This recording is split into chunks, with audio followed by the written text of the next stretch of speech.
Did you ever really mean to do something and never quite got around to it? Yeah, that's this video and the one that follows. If you ever see something that you think I've missed, make sure you let me know, and I'll try my hardest to circle around and get to it. So, want to talk about the problem of evil some more?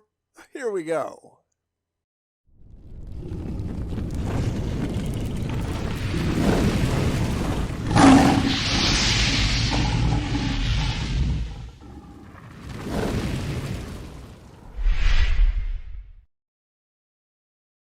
Way back in 2018, I did a video called The Problem of Evil Part 1. It was over on the William Lane Craig channel, and it was the first of a two-part video series, I guess, and for some reason, I never went back and did the other video.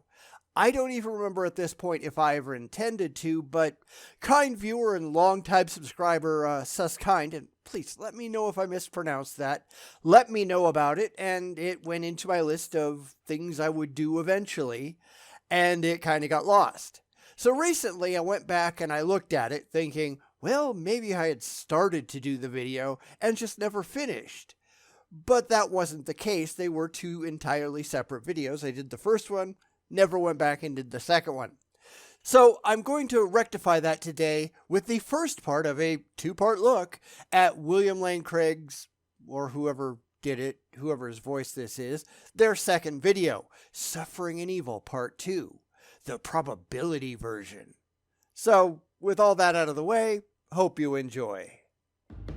In Part 1, we looked at the logical version of the problem of suffering and evil. Which I already did, and I'll provide a link in the description to that video if you want to go back for a refresher. It wasn't very logical, but let's get back to this video and see where it goes. This argument attempts to show that since suffering and evil exist, it is logically impossible for God to exist. And here, I'm going to at least have to address it, right? It's not logically impossible for a God to exist. Only the God that you've made up in your heads and invented this ludicrous laundry list of arbitrary characteristics to just staple onto it. It's not like no God could possibly exist, given what we see in the world around us. An evil God could exist. An apathetic God could exist. A non-creator God could exist. However, when you take the Christian version, and this goes for other versions of gods as well from other religions, but they all have the same basic formulation for said God, you know, the omniproperty yada yada thing, that God is not possible, given the characteristics arbitrarily assigned and the world that we see. These two things do not go together. These two things just do not belong. And we explained why even atheist philosophers admit that this argument fails. Not so much. Of course, you'd have to go watch the other video to get all the details, and that's just where I'm going to leave it. Otherwise, this is just going to be ridiculously long. Longer than it already looks like it's going to be. So anyway, if you want to go watch the other video, links in the description. Otherwise, onward. But wait!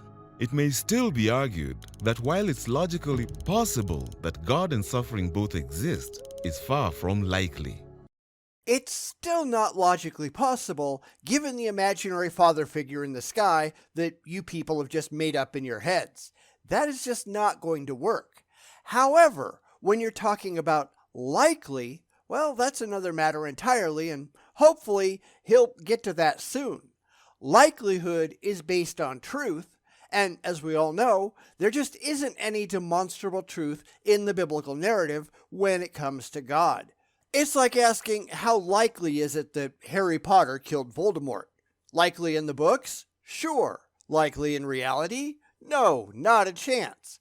This is where the religious are going to go wrong, as they always do. I just have a premonition. They are going to say that God must be real, but you don't get there with mere assertions, you have to get there with evidence. Faith doesn't mean a thing. So let's hopefully get on with it. There's just so much pointless suffering it seems improbable that God could have good reasons for permitting it. And that's the problem that the religious have right there. They assume that God has good reasons. They just can't explain what any of those good reasons might happen to be. That's like saying, well, Hitler must have had good reasons for doing what he did. Okay, what were they? Who knows? But they must have been good reasons because we say so.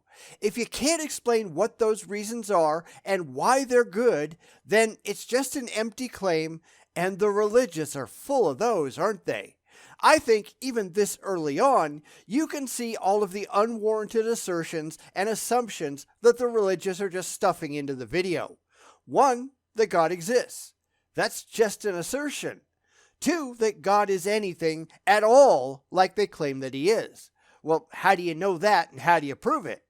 3, that God having a good reason matters. Saying, well, there must have been a good reason for the Rwandan genocide. That doesn't make it a good thing. It's not defensible no matter what the reason might have been. And of course, the religious are terrified of their imaginary friend, so they will do as abused wives do, pointing to their black eyes and saying, but he loves me. They are going to assume the best of their imaginary friend, no matter how evil it is. Now, Craig and whoever is narrating this, I have no idea, it doesn't say in the video description, they are going to assume that their God is however they want their God to be. But of course, that doesn't actually mean anything, does it? But anyway, let's continue. This is the probability version of the problem. Suffering provides empirical evidence that God's existence is not impossible, just highly unlikely. You haven't even gotten to the point where we can even judge the likelihood of the claim yet. You can go right back to the Harry Potter example. Well, the possibility of Harry Potter killing Voldemort in the real world is highly unlikely. So, because I don't care about likelihood, I care about truth. I care about how we get to demonstrable, verifiable fact from, well, it sounds good to me. And I've got a feeling that this video isn't going to get you anywhere remotely close to that, but I guess we'll see, won't we? Is this a good argument? Consider 3 points. First, we are not in a position to say with any confidence that God probably lacks reasons for allowing the suffering in the world. We are not in any position to say that God exists at all. This is the point that they don't want to talk about. Well, assuming God is real... Yeah, no, I'm not going to assume that God is real. You have to prove that part. That's the very basis upon which everything else rests. This is exactly why these videos are not being made for a skeptical atheist audience, because we are not going to take all of the Christian preconceptions as gospel truth. This is something that we can never, ever let them get away with. This is why they gish gallop. They are so desperate to get past all of their bald preconceptions, and that's where the entire problem lies. Well, of course God is real means no more than, well, of course Harry Potter is real. It says so in a book. Okay, so what? Now, you could go to Hitler. We know Hitler was real. We can prove that the things that are said about Hitler actually happened. That work has already been done. That's not the case with God, though, and that's why we just can't let them rush past it. Prove God first. Because if you can't, there is absolutely no discussion to be had. The problem is that we're limited in space and time, and in intelligence and insight. God, on the other hand, sees every detail of history from beginning to end. Says who? Oh, I know that you believe it, but believing it doesn't really mean anything, does it? I'm sure that somewhere out there must be fanatical Potterheads, if there are actually any that believe this, which would be kind of dumb, but you never know. They could say the exact same thing about Harry Potter. Well, you can't see the magical realm because you've never been to Hogwarts. It would be the same kind of thing, and we'd have the same kind of answer. Prove it. Again, They just don't want to talk to us because we ought to be pointing this stuff out, and the people they want to talk to, they never do. These are the foundational myths of Christianity, and they are just that, myths. They are myths until they can be independently validated, and I wouldn't be holding my breath on that happening anytime soon. And no, I don't think that we should be agreeing just for the sake of argument. I think they're counting on people doing exactly that, and I think that's a really, really bad idea. Do not let bad ideas fly. Stop them the second they come up and demand rational justification. It's going to end up with a lot of aborted conversations, but so what? Bad ideas are bad ideas. Do not ever let them pass. And orders it through people's free decisions and actions. In order to achieve his purposes, God may have to allow a great deal of suffering along the way. Why? Because the way that you've designed this deity, that is simply not the case. When you have all knowledge and all power, then may have to means absolutely nothing. God can do anything, literally anything, possible or not. God can stack the deck with any cards he wants, even cards that he just makes up on a whim. There are no limitations, because the second that you introduce limitations, you've changed your definition for God. You know, that definition that you just can't justify in the first place. What they're really doing reminds me of the reason that I walked away from reading fantasy books. Now, I remember exactly where and when and what book did it, but I'm not going to say because it tends to piss off fans of the series, and it doesn't really matter. But there was a point in the book where I realized that the author had written themselves into a corner. And I figured that instead of going back and fixing the things before publication, they decided on the fly to just redesign their entire magical system so that what they were doing now made sense if you had no memory of the past couple hundred pages. Now, I realize that a lot of fantasy authors are doing the same thing, changing things in the middle because it's a whole lot easier than being consistent, and I want consistency, so I decided to just walk away.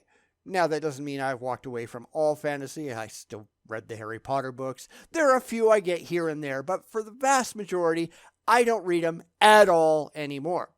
In most of the things that I still read, I still have to go, hey, wait a minute, when they leave the consistent world that they've set up, because it's a whole lot simpler than fixing the problem. That's why I don't let them fly, and neither should you. It's a whole lot easier if you're trying to get to the truth. Suffering which appears pointless within our limited scope of understanding may be seen to have been justly permitted by God within his wider framework. Maybe. And why would you think that? And you'll notice the religious pulling that a lot. Well, it could be theoretically possible, kind of, maybe, I don't know. If you look at it from a certain point of view, why the hell not? But see, I'm not interested in what you think could happen. I am interested in what you demonstrate does happen. And I don't care about your little pie-in-the-sky nonsense. I care what you can prove is true. And that goes all the way back to proving that your imaginary friend is real to begin with. But given the fact that you cannot remotely show that a god of any kind is even possible, much less likely, all the possibility crap just goes right out the window. Because it's just that. Crap. What is the probability that Harry Potter actually killed Voldemort in the real world? And how do you even begin to calculate that? You'd have to start off with the preconception that Harry Potter or a god or whatever even exists in the first place. And that is not a well-justified position, is it? Therefore, until you can provide some kind of coherent, credible reason to think that your starting propositions are true, or likely to be true, then the rest of it is a complete waste of time. It all comes down to, because I say so. And that is not at all impressive. Sometimes what we experience makes no sense until we gain a wider perspective and see the big picture designed by the Creator. That's just an assertion, though. It is assuming that there is another perspective available without providing any reason to think that that's actually true. Worse, the religious are asserting that they know the details, at least in the broad strokes. Well, God had to have a good reason. Says who? Maybe God's a dick. They don't want to believe that, but as we know, wanting to believe something means exactly jack. Your fee-fees don't matter. So for all of these things that are just being stated confidently, they can present no verifiable reason that they should be confident at all. It's just faith, and faith is meaningless. You don't have rational debates based on faith. You don't get two people up on a stage with one saying, well, I have faith that there are aliens, and the other one saying, well, I have faith that there aren't. No, it all comes down to the evidence, and the evidence here is painfully lacking. Here's the second point. Relative to the full scope of the evidence, God's existence may well be probable. May well be. See, it's all these wiggle words that get the religious into trouble, because by the same sentiment, God's existence may be improbable or impossible. It may well be. These are just words that tumble out of their mouths that have no meaning whatsoever. The time to believe that a thing is true is when you have the evidence to back it up at hand, and not one instant before. God is real. Can you prove it? Well, no, but then come back when you can. Until then, I see no good reason to change my mind. And any religion can do this, right? Just swap out God for anything else you like. Relative to the full scope of the evidence, invisible, intangible, universe-creating Pixie's existence may well be probable. Yeah, but how is that any different than what he just said? It's not. Yet because he really wants to believe in one and not in the other, he's going to insist that his pet belief is true and the others are false just because. Yeah, that's not how logic works, is it? You see, probabilities are always relative to background information. And you actually have to have that background information in order to make worthwhile determinations. Saying, well, it could be out there somewhere, that means absolutely nothing. Our ability to judge is inherently limited by what we currently know in the moment. In this moment, right here, right now, there is absolutely no good reason to think that any gods are real. Therefore, only an idiot believes that they do. For example, if we consider only how much this man weighs, we would say it's highly improbable that he's a world-class athlete. But when we're willing to consider new information, that he's a professional sumo wrestler and a world champion, we quickly revise our view. Hey, I saw that one coming a mile away. How about you? Yet here you have a real person that you can tell actual things about through observation. You can put them on a scale. You can just look at them and see what they're like. You can make real-world determinations about their characteristics objectively.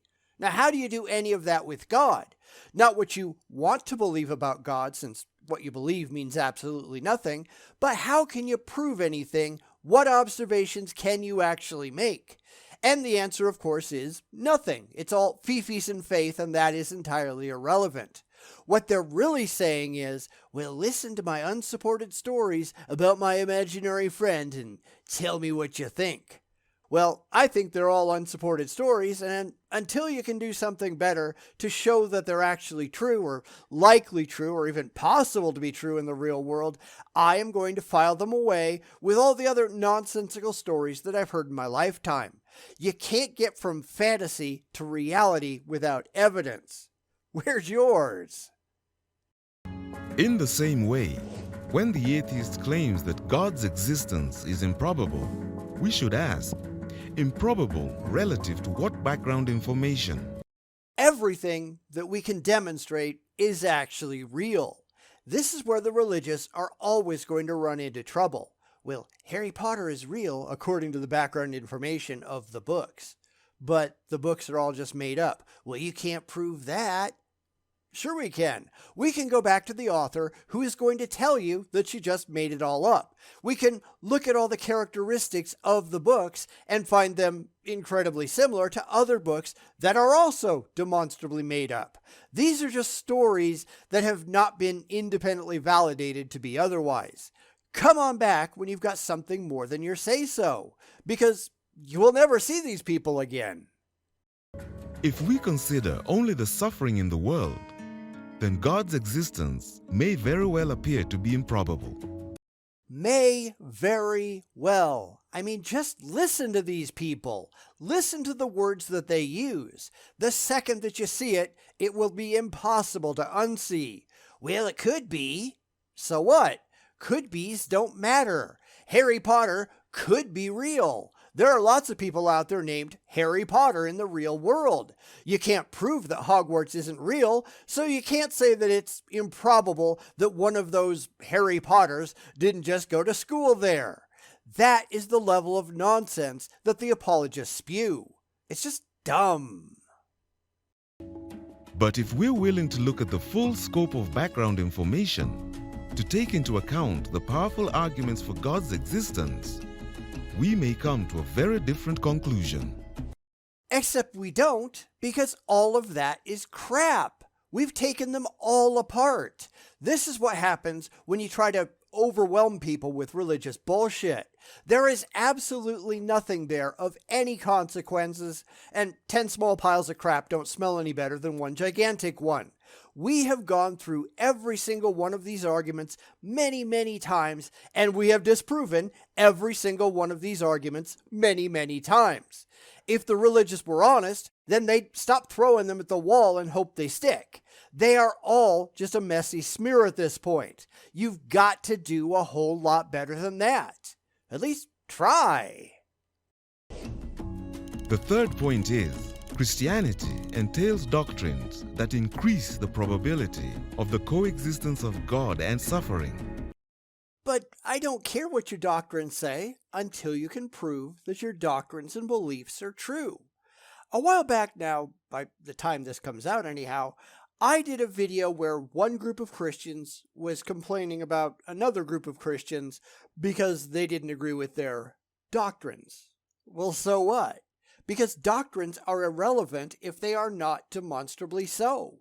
This is just, my book says a thing and I really, really, really want it to be true, neither of which gets you anywhere worthwhile. So we'll continue, but keep this in mind because this point isn't going to do a thing for the religiously delusional. Consider 4 of these. First, the chief purpose of life is not happiness. There is no inherent purpose for life. Get over yourself. You are here because your parents, well, I hope you know what they did. That's it. It's up to you and the culture that you live in to determine what you can do and what you can't do and what you want to do while you're here. Welcome to the real world. This is just mistaken up front. Let's let him get through the rest of his spiel, though, because I don't think it's going to get him anywhere intelligent. People often assume that if God exists, his role is to create a comfortable environment for his human pets. They think the ultimate goal of our lives on earth is happiness, and therefore, God is obligated to keep us happy. And they're wrong. Granted, there are a lot of atheists out there who are after human flourishing, and they're wrong too, but at least I guess they're trying to do something about it most of the time. I think it's a decent goal, even though it isn't one that we're ever going to meet entirely. That's just the way life goes. Now, it depends on which version of Christianity that you're following. 40-something thousand distinct sects and all that, you know. However, a lot of the more liberal versions, they are all happy, happy, joy, joy about it, right? And there are plenty of the more fanatical side, on the more fundamentalist side, who follow prosperity gospel nonsense, mostly because it makes the pastor money. So I guess it's all spread around pretty evenly. Of course, that's all entirely irrelevant, because that isn't the actual world that we live in. Humans aren't special. We're just animals in a universe that doesn't care if we exist at all. Stick that in your pipe and smoke it. However, Christianity presents a radically different view that the purpose of life is to know God. Not all of it, as I said, and certainly not to know God, but to kiss God's ass. If we're going to be honest about it, and we should be, it's to provide for the church as God's official representatives, which starts to look like a gigantic scam when you start to think about it. Christianity invents a problem and then proposes an ad hoc solution that cannot be verified, but they sure want the contents of your wallet, don't they? I wouldn't say if Christianity and other religions didn't continually ask for your money, but they do. All of them do. If there was zero profit motive, then maybe they wouldn't catch so much flack, but, This alone brings true, lasting fulfillment. Suffering can bring about a deeper, more intimate knowledge of God, either on the part of the one who is suffering or those around him. And we hear that all the time. Well, sure, you've got cancer and you're in constant agony, but God has a plan for your life. That again is a giant con job. This God of yours is a prick, because no matter what happens, they can find a way to spin it so that Christianity comes out on top. God is your bestest buddy, even if he's torturing you for all eternity. And I'm not sure how much sense that makes, but these are not rational people, are they? The whole point of human history is that God, having given us free will, is drawing as many people as he can into his unending kingdom. And there's that ridiculous free will claim. If God is the way that most Christians describe him, then free will is a myth. Free will is defined as the ability to do otherwise.